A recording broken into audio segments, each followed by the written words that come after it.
സീസണിലെ പകുതിയോളം മത്സരങ്ങൾ പൂർത്തിയാകുമ്പോൾ പ്ലേ ഓഫിന് തൊട്ടടുത്തെത്തിയിരുന്നു ശ്രേയസ് അയ്യരുടെ പഞ്ചാബ് കിങ്സ്. ആദ്യ മത്സരങ്ങളിൽ തോൽവി അറിയാതെ 13 പോയിന്റ്. 1-2 മത്സരങ്ങൾ കൊണ്ട് പ്ലേ ഓഫ് സ്ലോട്ട് ലോക്ക് ചെയ്യേണ്ടിയിരുന്ന ടീം. ശേഷം തുടർച്ചയായ 5 മത്സരങ്ങൾ തോറ്റ് പ്ലേ ഓഫ് കാണാതെ പുറത്താകുമോ എന്ന ഭീഷണിയിൽ. മുംബൈ ഇന്ത്യൻസിനെതിരെയും അവസാന നിമിഷമാണ് പഞ്ചാബ് വിജയം കൈവിട്ടത്. അവസാന 3 ഓവറിൽ 50-നടുത്ത് റൺസ് വേണമെന്നിരിക്കെ തിലക് വർമ്മയും വിൽ ജാക്സും നടത്തിയ വെടിക്കെട്ട് ഇന്നിംഗ്സുകൾ. അങ്ങനെ 201 റൺസ് വിജയലക്ഷ്യം ഒരു പന്ത് ശേഷിക്കെ 6 വിക്കറ്റിന് മുംബൈ മറികടന്നു. തിലക് 33 പന്തിൽ 6 സിക്സറും 6 ഫോറുകളും അടക്കം 75 റൺസാണ് പുറത്താകാതെ നേടിയത്. വിൽ ജാക്സ് 10 പന്തിൽ 2 വീതം സിക്സറും ഫോറുകളും അടക്കം 25 റൺസ് നേടി. 23 പന്തിൽ 4 വീതം സിക്സറുകളും ഫോറുകളും അടക്കം 48 റൺസ് നേടി റയാൻ റിക്കൽട്ടൺ. 26 പന്തിൽ 25 റൺസ് നേടിയ രോഹിത് ശർമ്മ, 21 പന്തിൽ 20 റൺസ് നേടിയ ഷെർഫ്ലൈൻ റുദർഫോർഡ് എന്നിവരുടെ മെല്ലെപ്പോക്ക് ഇന്നിംഗ്സ് മുതലാക്കാൻ പഞ്ചാബിനായില്ല. നന്നായി പന്തെറിഞ്ഞ യസ്വേന്ദ്ര ചഹലിന്റെ ഓവർ അവസാന നിമിഷത്തേക്ക് മാറ്റിവെക്കാത്തതടക്കം ശ്രേയസിന്റെ പല തന്ത്രങ്ങളും പിഴക്കുകയും ചെയ്തു.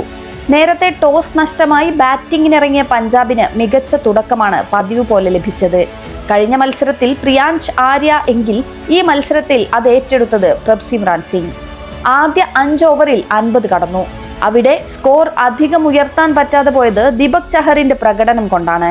17 റൺസ് മാത്രമാണ് പവർ പ്ലേയിൽ 3 ഓവർ എറിഞ്ഞ ദീപക് വിട്ടുകൊടുത്തത്. പ്രഭ്സിമ്രാൻ സിംഗ് 32 പന്തിൽ 4 സിക്സറും 6 ഫോറുകളും അടക്കം 57 റൺസ് നേടി. താരത്തിന്റെ സീസണിലെ 5ാമത്തെ 50. ഓറഞ്ച് ക്യാപ് ലിസ്റ്റിലും താരം ടോപ്പ് 10-ലെത്തി.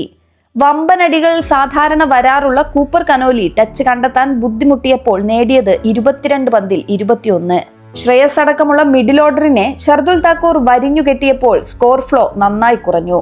12ാം ഓവറിൽ ശ്രേയസ്, പ്രഭ്സിമ്രാൻ എന്നിവരെ തൂക്കിയ ഷർദുൽ ഓവർ നിർണായകമായി. പിന്നീടുള്ള ഓരോ 3 ഓവറിലും ഓരോ വിക്കറ്റ് വീതം വീണു. കൂപ്പർ കനോലി, ഷെഡ്ജെ, ശശാങ്ക് സിംഗ്, ശേഷം യാൻസനും വേഗം വീണു. പിന്നീട് ഒമർസായി 17 പന്തിൽ 38 റൺസ് നേടി കമിയോ കളിച്ചു. 8 പന്തിൽ 15 റൺസുമായി സേവിയർ ബട്ട്ലറ്റ്, 8 പന്തിൽ 15 റൺസുമായി മലയാളി താരം വിഷ്ണു വിനോദും തിളങ്ങി. ഒമർസായിയുടെയും മലയാളി താരത്തിന്റെയും സീസണിലെ ആദ്യ മത്സരം കൂടിയായിരുന്നു ഇത്.